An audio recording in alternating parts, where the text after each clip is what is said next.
Hi guys, welcome to my first mini vlog. ಇದು ನನ್ನ first mini vlog ಆಗಿರುತ್ತೆ. ಚಿಂಟು ಹಾಲಲ್ಲೇ ಮಲಗಿದ್ದ ಅಂತ ಹೇಳಿ ಅವನ್ನ ಹಾಲಲ್ಲೇ ಬಿಟ್ಟು ನಾನು ಹೊಟ್ಟಿದ್ದೆ ಜ್ಯೂಸ್ ಕುಡ್ಕೋಬರೋಣ ಅಂತ. ಮನೇಲಿ ಅಪ್ಪ ಇಲ್ಲ, ಇದ್ದಿದ್ರೆ ಅಪ್ಪ ಹತ್ತನೇ ತರ್ಸ್ಕೊಂಡು ಮನೇಲೇ ಕುಡ್ಕೊಂತಿದ್ದೆ. ಅಲ್ಲಿ ಹೋಗಿ ಬಟರ್ ಫ್ರೂಟ್ ತಗೊಂಡು ಬಟರ್ ಫ್ರೂಟನ್ನು ಕುಡಿದು ವಾಪಸ್ ಮನೆಗೆ ಬಂದು ನೋಡಿದ್ರೆ ಹ್ಯಾಪಿ ಫುಲ್ ಕಿರ್ಸಿದ ಬಾಲ್ಕನಿಲಿ. ಯಾಕೆ ಅಂತ ನೋಡಿದ್ರೆ ಅವನ್ನ ಹಿಂದೆಗಡೆ ಮನೆಯವರು ರೇಗಿಸ್ಕೊಂತಿದ್ರು ಆ್ಯಂಡ್ ಆಟ ಆಡಿಸ್ತಿದ್ರು. ಅದಕ್ಕೆ ನಾನು ಫುಲ್ ಕಿಡ್ಸ್ತಿದ್ದ. ಆ್ಯಂಡ್ ಇವ್ರಿಗೂ ಕೂಡ ಐಸ್ ಕ್ರೀಮ್ ಹಾಕಬೇಕಾಗಿತ್ತು. ಅದಕ್ಕೆ ಐಸ್ ಕ್ರೀಮ್ ತೊಗೊಳೋಣ ಅಂತ ಹೋದರೆ ಫ್ರಿಜ್ ಫುಲ್ ಗಲೀಜಾಗಿತ್ತು.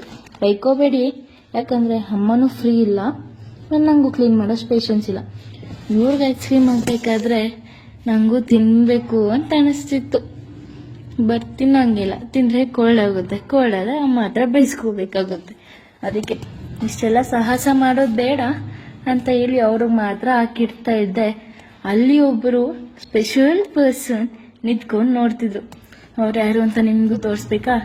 ಇಲ್ಲಿ ತೋರಿಸ್ತೀನಿ. ಇವನೇ ಆ ಸ್ಪೆಷಲ್ ಪರ್ಸನ್ ನಿಂತ್ಕೊಂಡು ನೋಡ್ತಿದ್ರು. ನಾನು ಯೂಸ್ ಮಾಡೋದು ಇವ್ರಿಗೆ ಡೈಲಿ ಡೇ ಐಸ್ ಕ್ರೀಮ್. ಮೂವರೆಗೂ ಹಾಕಿ ಇಟ್ಟೆ. ಆ್ಯಂಡ್ ಈ ವಿಡಿಯೋ ನಿಮ್ಗೆ ಇಷ್ಟ ಆಗಿದೆ ಲೈಕ್ ಮಾಡಿ, ಶೇರ್ ಮಾಡಿ, ಕಮೆಂಟ್ ಮಾಡಿ ಹಾಗೂ ಫಾಲೋ ಮಾಡೋದು ಮರಿಬೇಡಿ. ಬಾಯ್ ಬಾಯ್.